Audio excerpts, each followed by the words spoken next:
निरंजन अलख निरंजन हो अलख निरंजन। आज गावात जाऊयात गोरक्षा। सदाशिवने सर्वत्र गोड पदार्थ वाटले आहेत, बघूयात भिक्षेमध्ये कोण काय देतं। गुरुदेव, आपण जाऊयात, परंतु ह्या दीपावलीत आपणच काहीतरी अजून देऊयात।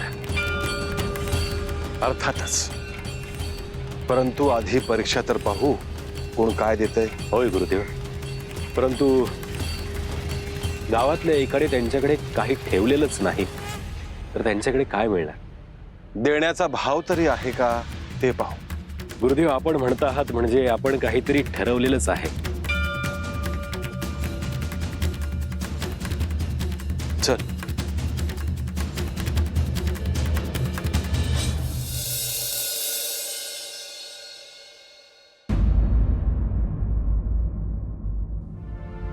बरं, आता मी जातो। लय झालंय मला इथे येऊन। आता कुठे जाणार तू? जिथे मी होतो तिथेच जाणार परत। येतो मी। बर, परत जर इकडे कधी आलास तर आठवणीने घरी ये। हा, होय।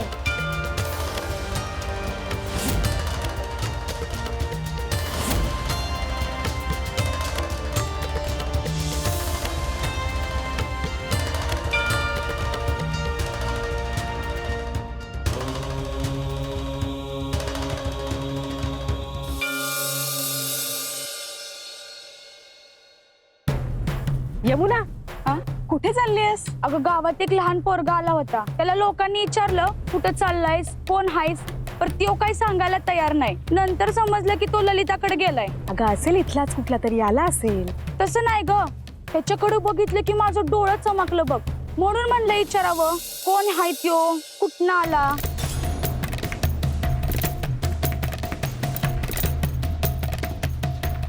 काका, तुमच्या ओळखीचं कुणी लहान पोरग आहे का? व नाही ग। मग तुमच्या घरी पाहुणे रावळे आलेत का? लहान पोरग आलंय का? नाही, पण तुम्ही सगळे असं का विचारताय? नाही, एक लहान पोरग ललिताच्या घरी गेले, म्हणूनच बघायला चालली होती मी। असेल इथलाच कुठला तरी गावातला। हाव, पण काका गावातलं नाही बोलतेय ती, म्हणजे नक्कीच कोणतरी बाहेरचा असेल। आश्चर्य आहे। अहो, ते पोरग सदाशिवच्या घरी गेलंय आणि त्यानं बी घरी घेतलंय त्याला। आता म्हणून म्हटलं तुम्हाला ते सांगावं, ते पोरग कोण आहे, कुठनं आलंय। आता उगाच त्याच्या मागणं कोणी आलं तर कसलं चोरी चाल नको घ्यायला। हे काहीतरी वेगळंच दिसतंय, जाऊन बघितलंच पाहिजे नाना। हे बघा, सदाशिवच्या घरी शिवाची भक्ती आहे। देव कुठल्या रूपात येईल नाही सांगता येत। नाही म्हणजे सदाशिवच्याच घरी ते का गेलं लहान मूल? काहीतरी कारण असेल ना। मला ही उत्सुकता आहे कोण आहे ते बघायची। मी अभि तेच म्हणतोय, चला आपण जाऊन बघूया। हो, वय वय, चला घेऊया जाऊ। चला जाऊ।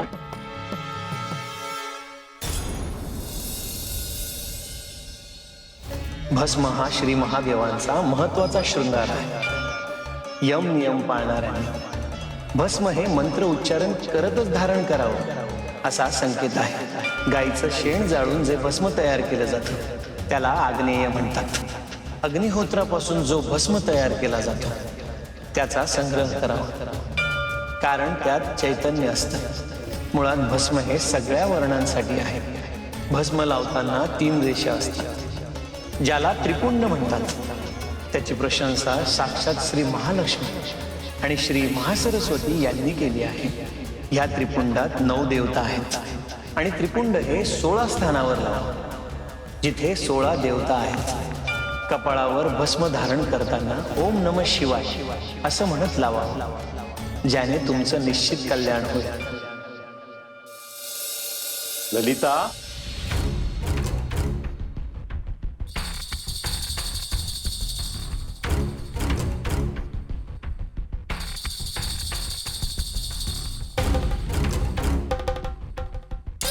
अरे तुम्ही सगळे कसं काय येणं केलं?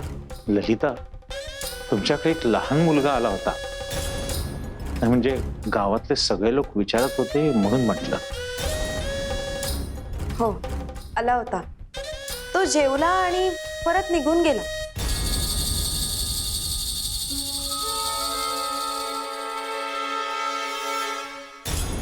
तो म्हणाला की आज भाऊबीज आहे म्हणून आलो. आश्चर्यच आहे. तो तुला ओळखत होता का? नाही हो, पहिल्यांदाच ओळख झाली.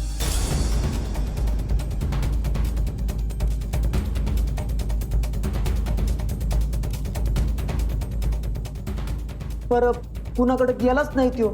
मग तुमच्याकडेच कसं काय आला?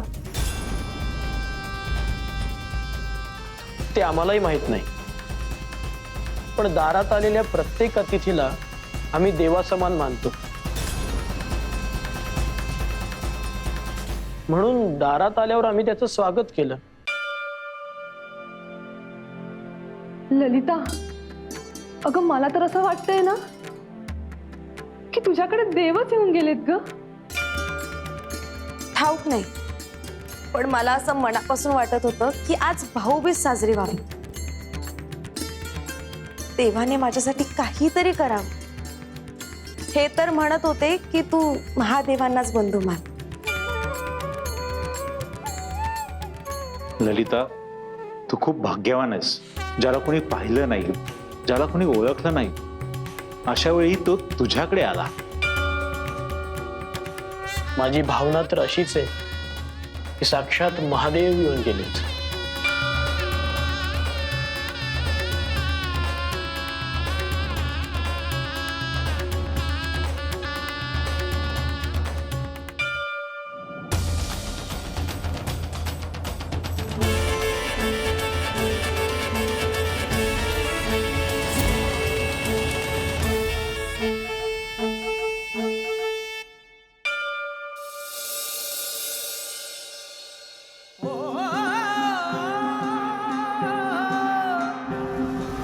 भस्मांकित शिवस्वरूप ललाटी शोभते त्रिपुंड सिद्ध योगी वितरागी धग धगते तेज कुंड सज्जनासी संजीवन दुरितांचे निर्दालन जगदोद्धारास्तव जणू प्रकटति नवनारायण सृष्टीच्या स्पंदनात काळाच्या मंथनात दुम दुमतो दुम दुमतो दुम दुमतो दुम दुमतो एकनाद व्यापुनी त्रिभुवन अलख निरंजन अलख निरंजन अलख निरंजन हो आदे अलख निरंजन अलख निरंजन अलख निरंजन हो अलख निरंजन अलख निरंजन अलख निरंजन हो. आज दीपावली आहे आणि सदाशिवने तुम्हा सगळ्यांना गोडधोड वाटलं. तुमच्यावर जे काही ऋण होतं त्यातून तुमची मुक्तता केली. आता ही दीपावली तुम्हा सगळ्यांना आनंदाची सुखाची जाईल. वय वय मला असा जावई मिळाला ज्यानं या गावचं कल्याण केलं. सगळ्यांचे आशीर्वाद घेतले. मी भरून पावलो गुरुदेव, मी भरून पावलो.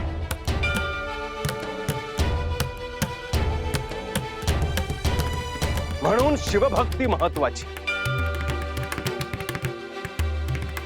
हा जो सदाशिव आहे याच्यावर शिवाची श्री महादेवांची कृपा आहे. महादेवांच्या भक्तीमुळे जी बुद्धी होते त्यातून त्याला जे योग्य वाटतं तो ते करतो. म्हणजे कृपा आहे त्याच्यावर आणि लाभ मात्र तुम्हा सगळ्यांना होतो. मग विचार करा, त्याने केलेल्या भक्तीचा लाभ जर तुम्हाला झाला तर तुम्ही स्वतः जर महादेवांची भक्ती केली तर काय होईल?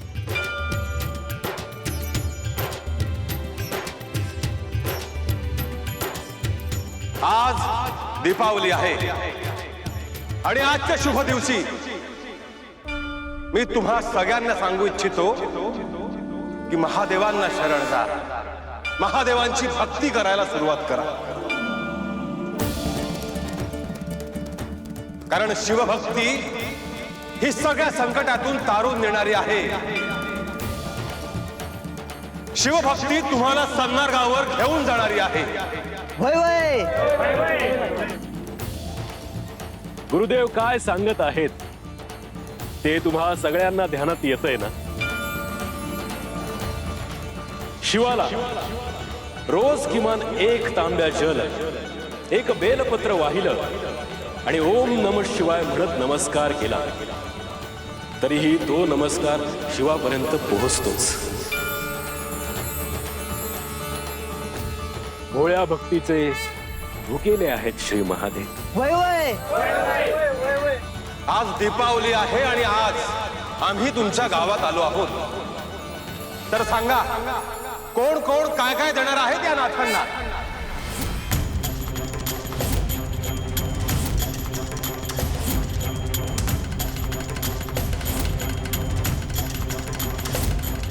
गुरुदेव, आपण सांगा आम्ही काय देऊ? सदाशिव, यावेळी तुला काही सांगणार नाही.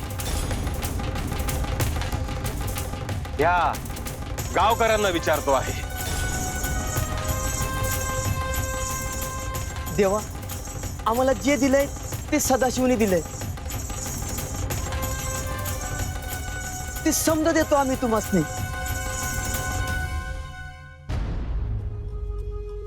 अहो, पाहिजे तेवढी सेवा करून घ्या आमच्याकडून. अहो, काळीच बी काढून देतो हवं तर. हेच अपेक्षित आहे. गुरुदेव, आपण घरात येत नाहीत, निदान दिवाळीच्या दिवशी तरी पाद्यपूजन करू द्या.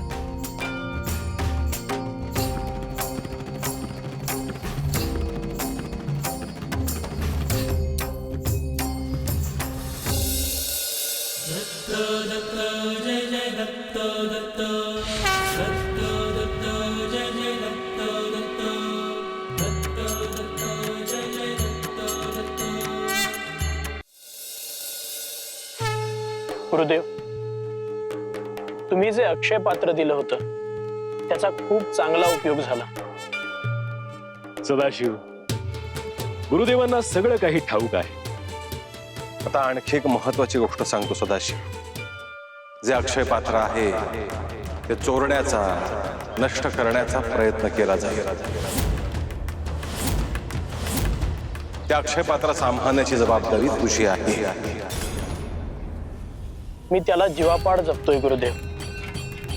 घरामध्येही ते श्री महादेवांच्या पिंडीसमोरच ठेवलेले असते. सदाशिव, गुरुदेव सांगत आहेत त्याप्रमाणे आज न उद्या लोकांना हे कळणार किंवा त्यांना अंदाज येणार की तू हे जे काही करतो आहेस ते सगळं त्या अक्षय पात्राच्या जोरावर. आणि ते अक्षय पात्र आपल्याकडेही असावं असंही लोकांना वाटणार. आणि म्हणून तुला हे सगळं गुरुदेव आज सांगत आहेत. मी ध्यानात ठेवतो गुरुदेव. आणि सदाशिव, देताना जो भाव तुझा आता आहे तो तसाच असू दे. तुझ्याकडून हे सगळं श्री महादेव करून घेत आहे. केवळ माध्यम आहेस तू. करता करविता साक्षात श्री महादेव आहे. तू दाता नाहीस आणि देणाराही नाहीस. होय गुरुदेव.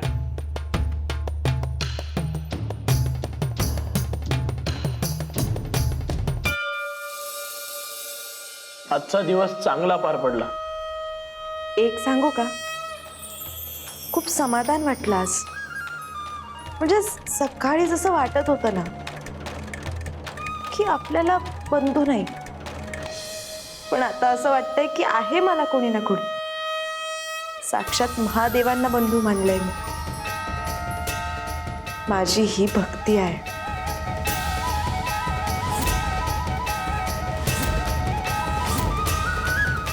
हे कोणी दिलं?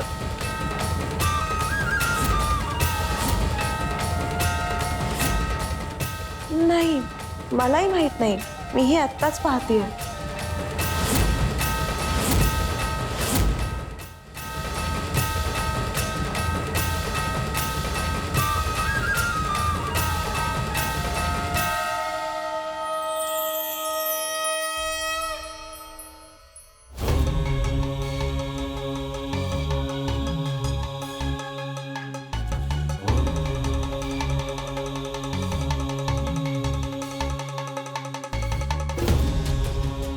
हे ताटही आपलं नाही आणि घरात जे आले त्यांनी कुणीही हे ठेवलं नाही. मग हे ताट आलं कुठून? बघ, श्री महादेवांनी तुला आज साक्ष दिली. भाऊबीजेला ते आले पण, आणि त्यांनी तुला न सांगता ही ओवाळणी सुद्धा दिली आहे.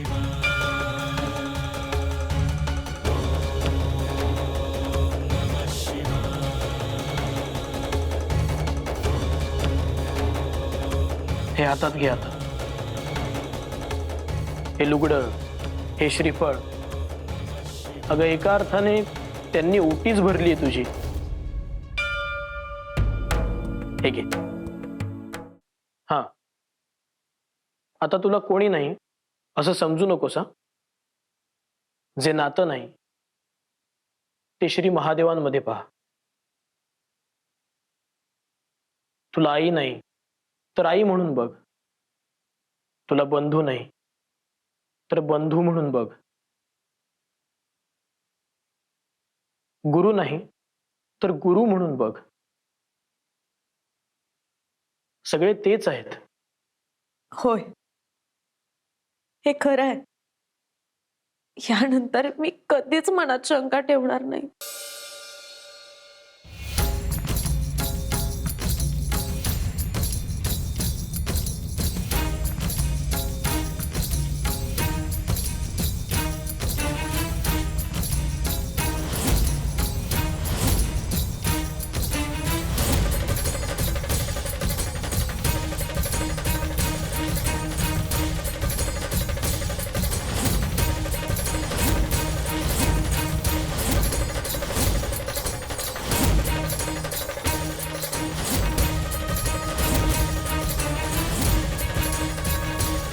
काय झालं गुरुदेव?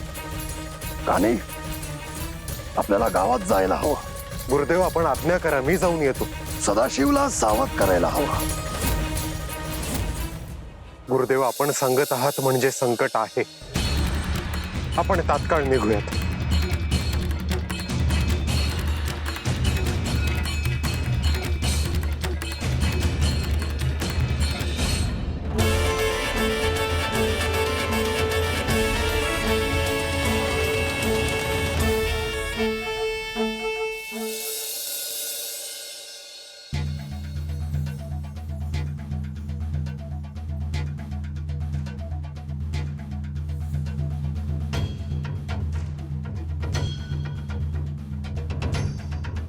शुभम भवतु, शुभम भवतु, शुभम भवतु, शुभम.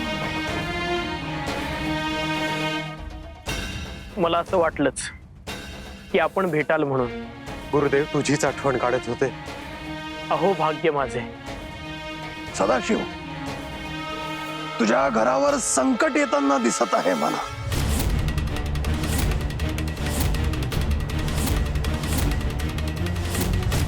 मी काय करावं गुरुदेव? सावध रहा.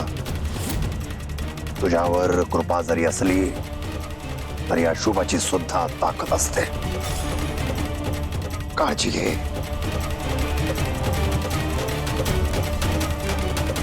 मला काहीही झालं तरी चालेल, पण घरात श्री महादेवांची पिंडी आहे आणि गुरुदेवांनी दिलेलं अक्षय पात्र आहे. ते सुरक्षित राहिलं पाहिजे. अग्नी, अग्नीपासून भय आहे. आपण असं सांगितल्यावर काळजी वाटते. सदाशिव, तुला आम्ही केवळ सावध करायला आलेलो आहोत. तुझ्यावर लक्ष आहेच आमचं. गुरुदेव, दीपावली आहे. मी आपल्यासाठी काय करू? तू सगळ्यांसाठी कार्य करतोय सदाशिव, आणि ते मी पाहतोय. हे कार्य असंच सुरू ठेव, मग सगळं काही मिळालं आम्हाला. होय गुरुदेव. सदाशिव, सत्याच्या मार्गावर कार्य करत राहणं सोपं नाही, परंतु तुझ्यावर गुरुकृपा आहे, त्यामुळे सगळं पार पडेल. शुभम भवतु, भवतु, भवतु.